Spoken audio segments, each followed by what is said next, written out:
কিছু কিছু ব্যাপার আছে যেগুলোতে রোজা ভাঙে না, কিন্তু আমাদের মধ্যে ব্যাপক সংশয় তৈরি হয়, কনফিউশন তৈরি হয় যে আসলে কি রোজাটা ভাঙলো কিনা। সেগুলো কি আমরা এবার সেগুলো শুনবো। 3 নম্বর সাব পয়েন্টটা তো ক্লিয়ার যে কিছু কিছু কাজ আছে যেগুলো করলে আসলে রোজা ভাঙে না। Things or actions that don't invalidate the fast, এটা আপনার রোজা ভাঙবে না। সেগুলো কি? এক নাম্বার হচ্ছে ভুল করে যদি কেউ খায়, যেটা আমাদের আগের পয়েন্টে আমি ক্লিয়ার করে দিয়েছি, অথবা জোর করে যদি কাউকে খাওয়ানো হয়, তার রোজা ভাঙবে না। এটা আপনারা ইতিমধ্যে জেনেছেন। একটা হাদিস শুনে সহিহ বুখারী, রাসূল সাল্লাল্লাহু আলাইহি ওয়াসাল্লাম বলেছেন, মান নাসিয়া ওয়া হুয়া সাইম ফাআকালা আও শারিবা, রোজা অবস্থায় কেউ যদি ভুল করে খেয়ে ফেলে, ফালিউতিম্মা সাওমা, সেজন্য তার রোজা পূর্ণ করে। তার রোজা ভেঙে গেছে মনে করে সেজন্য খাওয়া শুরু না করে, সেজন্য রোজা পূর্ণ করে। কারণ ফাইন্নামা আতআমাহুল্লাহু ওয়া সাকা, কারণ আল্লাহই তাকে খাইয়েছে, আল্লাহই তাকে পান করিয়েছে। কিন্তু ভুল করে খেয়ে ফেলছেন, এটা তো আপনার হাতে ছিল না। তাহলে ভুল করে খেলে তার রোজা ভাঙবে না, কাজা কাফারা কিছুই লাগবে না, just you continue you Siam. Okay. 2 number হচ্ছে, এটা বিবাহিতদের জন্য, যেহেতু most of the audience are 18+, কোনো অসুবিধা নাই। আর ইসলামে কথাগুলো আসলে বাঁচতে হলে জানতে হবে না। সেটা হচ্ছে, আমরা শুনেছি যে বিবাহিতরা ফিজিক্যাল ইন্টারকোর্স যদি করে, দেহ থেকে সিমেন আউট হলে রোজা ভেঙে যায়, কিন্তু স্বাভাবিক মেলামেশার সাথে রোজা ভাঙে না। কিস করা, হাগ করা হাজবেন্ড ওয়াইফের মধ্যে, এই যে সখ্যতা, এই ব্যাপারগুলো যদি দিনের বেলায় ঘটে, এতে রোজা ভাঙে না। ব্যাপারটা বুঝতে পেরেছেন না সবাই? একটা দলিল শোনেন। আম্মাজান আয়েশা রাদিয়াল্লাহু তাআলা আনহা বলেন, কানা নবী সাল্লাল্লাহু আলাইহি ওয়াসাল্লাম ইয়াকাব্বিলু ওয়া হুয়া সাইম, রমাদানের রোজা অবস্থায় তিনি আমাদেরকে কিস করতেন, ওয়া ইউবাশিরু, আমাদেরকে হাগ করতেন, ওয়া হুয়া সাইম, রোজা অবস্থায়। এতে রোজার কোনো সমস্যা হতো না। তবে এটা রিকমেন্ডেড না। স্বামী স্ত্রীর একান্ত মেলামেশা দিনের বেলা রিকমেন্ডেড না, কারণ এটা থেকে সে সেক্সুয়ালি এক্সাইটমেন্টের দিকে চলে যেতে পারে। ফলে ভুল করে সে এমন কাজ করে ফেলতে পারে যেটাতে তার রোজাটাই ভেঙে যাবে। আর ইচ্ছা করে রোজা ভাঙলে কি করতে হয়? কাজাও কাফারাও, খবর আছে না? সেজন্য এটা খেয়াল রাখতে হবে। 3 নাম্বার, এটাকে আরবিতে বলে আল ইহতিলাম, ওয়েট ড্রিম, বাংলায় বলে স্বপ্ন দোষ। ঘুমের মধ্যে এমন কিছু দেখলেন, ফলে আপনার সিমেন আউট হলো, আপনার রোজা ভাঙবে না। কারণ এটা কি ইচ্ছা করে করছেন আপনি? এটা কার হাতে? আল্লাহর হাতে। এতে রোজা ভাঙে না। শুধু আপনি ঘুম থেকে উঠে ফরজ গোসলটা করে নিলেই হবে। প্রিয় ভাইরা, মুসলিম কমিউনিটির ভাইরা, কথা কি বুঝতে পারতেছেন? আচ্ছা। 4 নাম্বার হচ্ছে ব্লাড টেস্ট। অনেকে বলে যে হুজুর ব্লাড টেস্ট করা যাবে কিনা রমাদানে? ব্লাড টেস্ট করা যাবে। ব্লাড টেস্ট করলে রোজা ভাঙে না। এটা খুবই জরুরি একটা মাসালা, প্রায় আমাদের লাগে। 1-2 সিরিঞ্জ ব্লাড নিলে ভাঙে না। তবে যদি অনেক বেশি অ্যামাউন্টের ব্লাড নেয়, এতে যদি আপনি ক্লান্ত হয়ে পড়েন, সেক্ষেত্রে আপনি রোজা ভাঙতে পারবেন, পরে কাজা করলে হবে। 5 নাম্বার হচ্ছে অনিচ্ছাকৃত বমি। এটা আমি আগেও ক্লিয়ার করেছি যে ইচ্ছাকৃত বমি করলে রোজা ভাঙে, কিন্তু অনিচ্ছাকৃত যদি বমি চলে আসছে, ভমিটিং হচ্ছে, আমার রোজা ভাঙবে না। 6 নম্বরে নোজ ব্লিডিং, নাক দিয়ে অনেকে রক্ত পড়ে না, নাক দিয়ে রক্ত ঝরলে মানুষের রোজা ভাঙে, আনলেস যদি অনেক বেশি অ্যামাউন্টের হয়, আপনি ক্লান্ত হয়ে পড়েন, তখন তো আপনি রোজা ভাঙতে পারবেন। 7 নাম্বার, রোজা রেখে দাঁত ফেলতে পারবো কিনা? জি, রোজা রেখে আপনি আপনার দাঁতকে রিমুভ করতে পারবেন, খুব বেশি যাতে রক্ত বের না হয় সেটা আপনি খেয়াল রাখবেন। দাঁত ফেললে যে রক্ত বের হয়, এতে রোজা ভাঙে না। 8 নম্বর পয়েন্টটা খুবই গুরুত্বপূর্ণ, এটা খেয়াল করে শুনতে হবে। কান দুইটা খরগোশের কানের মতো খাড়া করে শুনেন, খুব মনোযোগ দিয়ে। 8 নম্বরটা হচ্ছে ইনজেকশন। রোজা রেখে ইনজেকশন দেওয়া যাবে কিনা? কিছু কিছু ইনজেকশন দেওয়া যাবে, কিছু কিছু দেওয়া যাবে না। কোনগুলো দেওয়া যাবে না? এনার্জেটিক ইনজেকশন দেওয়া যাবে না। যে ইনজেকশনে ফুড সাপ্লিমেন্টারি আছে, যেটার মধ্যে নিউট্রিশন ভ্যালু আছে, এই ইনজেকশন গুলো দেওয়া যাবে না। এমনও ইনজেকশন আছে যেটা দিলে 7 দিন আপনার আর খাওয়া লাগবে না, একেবারে তরতাজা। এরকম ইনজেকশন দেওয়া যাবে? তো আপনি সিস্টেম করে খাইলেন কেমন জানো, তাই না? আপনি অন্য ওয়েতে দেহে এনার্জি ইনপুট করলেন, এটা করলে রোজা ভেঙে যাবে। তাহলে food supplementary injection, nutrition value আছে এরকম injection, energetic injection, energy boost up করে এরকম ইনজেকশন দিলে রোজা ভেঙে যায়, এগুলো দেওয়া যাবে না। কিন্তু পেইন কিলার যে ইনজেকশন গুলো আছে, এটা দিতে পারবেন। পেইন কিলার ইনজেকশন দিতে পারবেন, অ্যান্টিবায়োটিক ইনজেকশন দিতে পারবেন, অ্যানেস্থেটিক ইনজেকশন দিতে পারবেন, এই জাতীয় মেডিকেশন ইনজেকশন গুলো দিতে পারবেন। কোভিডের যে ইনজেকশন, এগুলো আপনি দিতে পারবেন। এগুলোতে রোজা ভাঙে না, কারণ এগুলোতে আপনার স্টোমাকে কিছু পৌঁছেও না, আপনাকে শক্তিবর্ধক কিছু দেহে প্রবেশও করাচ্ছে না, আপনার এনার্জিও বাড়ে না। আপনার এনার্জি বাড়ে না, আপনার নিউট্রিশন ভ্যালু অ্যাড হয় না, আপনার স্টোমাকে কিছু পৌঁছে না, এই জাতীয় সব ইনজেকশন দেওয়া যায়। ইনজেকশনের পয়েন্টটা ক্লিয়ার? 9 নম্বরে কিছু কমন ব্যাপার আছে। এই কমন জিনিসগুলো আমাদের মনের মধ্যে প্রায় প্রশ্ন জাগে যে এগুলো করা যাবে কি যাবে না, এগুলো ক্লিয়ার করি। এর মধ্যে 1 নম্বর হচ্ছে টুথপেস্ট। রোজা রেখে টুথপেস্ট দিয়ে ব্রাশ করা যাবে কিনা, বলেন যাবে কি যাবে না? যাবে, কে কে হাত তুলুন তো দেখি।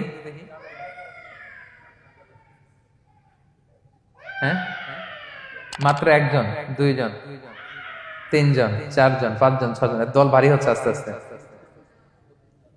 হ্যাঁ, টুথপেস্ট দিয়ে ব্রাশ করা যাবে কি যাবে না? যাবে মাত্র 5 জন। আর যাবে না কয়জন দেখি? যাবে না, অনেকে যাবে না। অনেকে হাত তুলে নাই, ভাবছে কোন জায়গায় হাত তুলে কোন বিপদে পড়ি। চুপচাপ দেখি যে কোনটা জিতে। যাবে না? যাবে না, দল ভারী না? যাবে?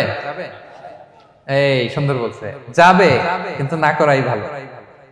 হ্যাঁ হ্যাঁ, যাবে। টুথপেস্ট দিয়ে ব্রাশ করলে রোজা ভাঙে না, তবে যদি খুব স্ট্রং টুথপেস্ট হয় এগুলো ব্যবহার না করা ভালো। দিনের বেলায় মেসওয়াক করা ভালো। হ্যাঁ, মেসওয়াক করলে ওইটা সবচেয়ে সেফ। তবে যদি আপনি টুথপেস্ট দিয়ে ব্রাশ করেন আপনার রোজা ভাঙবে না ইনশাআল্লাহ। কেউ কেউ মাকরু বলেছেন, কিন্তু আপনার রোজা ভাঙবে না। মাউথ ওয়াশ সেম, যাবে, কিন্তু রেকমেন্ডেড না। হ্যাঁ, গার্গল করতে গেলে আবার ভিতরে চলে যাবে। সিম্পলি কুলি করা যাবে, কিন্তু আপনার রোজা ভাঙবে না। কিন্তু দিনের বেলায় আমরা টুথপেস্ট, মাউথ ওয়াশ এগুলো ইউজ না করে কোনটা সাজেস্ট করি? কোনটা? মেসওয়াক করেন তো আপনারা? রাসূল সাল্লাল্লাহু আলাইহি ওয়াসাল্লাম বলেছেন, আমার উম্মতের জন্য যদি কষ্ট না হয়ে যেত আমি প্রত্যেক নামাজের আগে মেসওয়াক করা ফরজ করে দিয়ে যেতাম। কষ্ট হয়ে যাবে, পকেট নিয়ে নিয়ে মেসওয়াক ঘুরতে হবে। এবং রাসূল সাল্লাল্লাহু আলাইহি ওয়াসাল্লাম মৃত্যুর আগে ওনার হাতে যে জিনিসটা রেখে উনি শেষ নিঃশ্বাস ত্যাগ করেছেন সেটা হচ্ছে মেসওয়াক। উনি অত্যন্ত অসুস্থ, প্রচন্ড জ্বরে কাতরাচ্ছেন। তখন দেখলেন যে ওনার শ্যালক আব্দুর রহমান রাদিয়াল্লাহু তাআলা আনহু উনি মেসওয়াক করতেছেন, তো উনি ফেল ফেল করে তাকায় আছেন, বলতে পারতেছেন না আমাকে দাও। আম্মা জান আয়েশা বুঝতে পারলেন যে রাসূল মনে হয় চাচ্ছেন, তো উনি এটা নিয়ে এসে নিজে চাবালেন। রাসূল সাল্লাল্লাহু আলাইহি ওয়াসাল্লাম চাবায় যে নরম করবেন এই শক্তিটাও গায়ে নাই। আম্মা জান নিজে চাবিয়ে রাসূল সাল্লাল্লাহু আলাইহি ওয়াসাল্লামের হাতে দিলেন, রাসূল সাল্লাল্লাহু আলাইহি ওয়াসাল্লাম মেসওয়াক করলেন। এই মেসওয়াক করার কিছুক্ষণ পরে তিনি ইন্তেকাল করলেন। আরবাউন মিন সুনানিল মুরসালিন, 4টা সুন্নাত, এটা সব নবীদের মধ্যে ছিল। এর মধ্যে একটা হচ্ছে আসওয়াক, মেসওয়াক। মেসওয়াক করবেন তো আপনারা? আচ্ছা। এরপর রোজা রেখে আতর দেয়া যাবে, কোনো সমস্যা নাই। পারফিউম দেয়া যাবে, সমস্যা নেই। আই ড্রপ দেয়া যাবে, চোখে ড্রপ দেয়া যাবে, আইলাইনার দেয়া যাবে, কাজল দেয়া যাবে, এগুলোতে রোজা ভাঙে না। এরপরে ডায়াবেটিক পেশেন্ট যারা আছে তারা ইনসুলিন দিতে পারবেন, এত রোজা ভাঙে না। এটা আমাদের লাগে না, আমাদের অনেক মুরব্বীদের দিতে হয়, আমাদের আব্বা আম্মাদের। তো এটা আপনারা জেনে গেলেন, ইনসুলিন দিলে রোজা ভাঙে না। এরপরে 10 নম্বর খুব মজার একটা পয়েন্ট, খাবারের যদি লবণ চেক করা হয় এতে রোজা ভাঙে না। তবে ঘরে আপনারা এটা ট্রাই করবেন না, এটা রেকমেন্ডেড না। এটা কখন রেকমেন্ডেড? এটা বড় শেফদের জন্য। লেটস সে রমাদানে 1000 লোকের বিরিয়ানি করা হবে, আল্লাহর বান্দারা রোজাদাররা খাবে, এটা লবণ বেশি হলে খাইতে পারবে? পারবে না। এজন্য যিনি শেফ, প্রধান বাবুর্চি, উনি লবণটা ট্রাই করতে পারবেন, করেই সাথে সাথে কুলি করে ফেলবেন, ভিতরে তো কিছু গেল না, এতে রোজা ভাঙে না। তাই বলে প্রতিদিন ঘরের রান্নাতে আবার এটা করতে যায় না। ঘরে 2 জন, আপনি আপনার হাজবেন্ড ওয়াইফ টোনাটুনি একটা হইলেই হইলো, কি বলেন? লবণ বেশি হবে কম হবে, কিন্তু বড় প্রোগ্রাম, অনেক রোজাদাররা একসাথে ইফতারি করবে, এটা তো লবণাক্ত হইলে খাওয়া যাবে না। তো সেক্ষেত্রে শেফ যদি জাস্ট জিব্বা দিয়ে লবণটা একটু ট্রাই করে নেয় যে অ্যাড করতে হবে না, ঠিক আছে, সাথে সাথে কুলি করে ফেলে, রোজা ভাঙবে না। দলিল কি? দলিল হচ্ছে কাঁচা ডালের মেসওয়াক। রাসূল সাল্লাল্লাহু আলাইহি ওয়াসাল্লাম কাঁচা ডালের জাইতুনের মেসওয়াক দিয়ে তিনি সেওয়াক দিয়ে মেসওয়াক করতেন। তো কাঁচা জাইতুনের আপনারা মেসওয়াক করছেন, এটা কিন্তু অনেক লবণাক্ত, সল্টি, এটার মধ্যে একটা ঝাঁঝালো ভাব আছে। তো এটা আপনার জিহ্বায় লাগলে কি রোজা ভেঙে যায়? ভাঙে না। এবং আপনি যদি সমুদ্র অঞ্চলে সফর করেন, সমুদ্রে লেটস সে 1 মাসের, আমাদের এই যে বাংলাদেশে তো এখন এই কি বলে প্রায় 7 লক্ষ টাকা করে দিছে আমাদের হাজিদের জন্য, হজ করতে হলে প্রায় 7 লক্ষ টাকা লাগবে। তো এরকম ঘোষণাও দেখলাম যে নেক্সট ইয়ার থেকে সমুদ্র পথে যাওয়া যাবে কম খরচে। তো কেউ যদি এমন হয় সমুদ্রের সফরে দীর্ঘ সময়, আপনি ওযু করবেন কি দিয়ে? সাগরের পানি দিয়ে। তো সাগরের পানি কেমন? সাগরের পানি দিয়ে আপনার কুলি করতে হবে না? মাছ মজা করবেন না? তা আপনার কি রমজানে যদি কুলি করেন আপনার রোজা ভেঙে যাবে? না, ভাঙবে না। তো এ থেকে স্কলাররা দলিল নিয়েছেন যে এরকম জরুরি প্রয়োজন হলে আপনি খাবারের স্বাদটা লবণটা দেখতে পারবেন, সাথে সাথে কুলি করে ফেলবেন, এতে আপনার রোজা ভাঙবে না ইনশাআল্লাহ বিইذনিল্লাহ। অনেকে প্রশ্ন করে এনজিওগ্রাম করা যাবে কিনা। এনজিওগ্রাম এগুলো করা যায়, এই যে হার্টের পেশেন্টদের জন্য এখান থেকে একটা এই ক্যাথেটার ঢুকায়, যদি এটার মধ্যে ওষুধ লাগানো থাকে তো এটা হার্টের দিকে যায়, এটা স্টোমাকে যায় না, এগুলো করা যাবে। তাহলে এই বিষয়গুলো অলমোস্ট মুত্তাফাক আলাই, মানে সর্বসম্মতিক্রমে এতে আপনার রোজা ভাঙবে না ইনশাআল্লাহ বিইذনিল্লাহ। এই পয়েন্টটা ক্লিয়ার না? ক্লিয়ার। এবার কিছু ডিসপিউটেড মাসআলা আছে, মানে যেগুলোর ব্যাপারে ইখতিলাফ আছে, কোন কোন স্কলারদের মধ্যে ভাঙবে ভাঙবে না, এটা আমি একটু ক্লিয়ার করি। এর মধ্যে এক নম্বর হচ্ছে ইনহেলার। অ্যাজমার পেশেন্ট যারা আছে, অ্যাজমা অনেকের দেয়া লাগে না ইনহেলার। ইনহেলার যদি পাফার ইনহেলার হয়, পাফার ইনহেলার যেটা দিয়ে শুধু বাতাস যায়, অক্সিজেন যায়, এটা রোজা ভাঙে না। এটা কি করে না? রোজা ভাঙে না। পাফার ইনহেলার যেটা দিয়ে অক্সিজেন পাস করে, রোজা ভাঙবে না। কিন্তু যদি ভ্যাপোরাইজেশন হয়, অথবা একটা আছে DPI, dry powder inhaler, punch করলে একটা পাউডার সহ ভিতরে যায়, অ্যাজমাটা কমায় দেয়, ওই পাউডার দিয়ে করলে কিন্তু রোজা ভেঙে যাবে। ভ্যাপোরাইজেশন হলে বা ডিপিআই ইনহেলার হলে আপনার রোজা ভেঙে যাবে। ইনহেলার ক্লিয়ার তো সবার কাছে? আচ্ছা, এরপরে যাই সামনে। সাপোসিটরি বুঝেন তো না? ডুশ বলে, প্রচন্ড জ্বর কমে না, তখন ডাক্তার বলে যে পাই পথে অ্যানাল পিল বলে এগুলাকে, পাই পথে এটাকে ইনপুট দিতে হয়। এই সাপোসিটরি এটা একটা ডিসপিউটেড মাসালা। হানাফি স্কুল অফ থটে রোজা ভেঙে যায়। আমরা যেহেতু বেশিরভাগ হানাফি স্কুল ফলো করি, হানাফি মাযহাব, তো আমরা এটাই সাজেস্ট করি সাপোসিটরি না দেওয়া। তবে অন্যান্য স্কলারদের মতে রোজা ভাঙবে না, বিশেষ করে ইবনে তাইমিয়া আলাইহি রাহমার মতে রোজা ভাঙবে না। এখানে প্রসঙ্গ যেটা হচ্ছে, সাপোসিটরি সাধারণত দিতে হয় ইমার্জেন্সি পিরিয়ডে, কি বলেন, জ্বর আর কমে না, কঠিন অবস্থা, তো ওই অবস্থায় তো রোজা এমনি ভাঙা যায়। প্রচন্ড অসুস্থ হলে ভাঙা যায় না রোজা? ভাঙা যায়। তো আপনি রোজা ভাঙবেন, পরে কাজা করে ফেলবেন, সাপোসিটরি দিবেন, অসুবিধা নেই।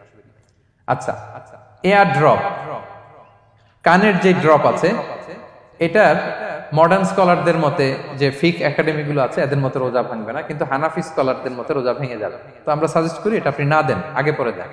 3 নাম্বার, হার্টের পেশেন্টদের একটা ওষুধ দিতে হয়, এটাকে নাইট্রোগ্লিসারিন ট্যাবলেট বলে, জিহ্বার নিচে দেওয়ার সাথে সাথে বডি এটা অ্যাবজর্ব করে ফেলে, ওষুধটা থাকে না জিহ্বার নিচে।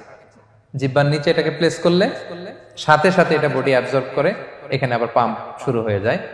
তো হার্ট অ্যাটাক করলে এটা দেয়।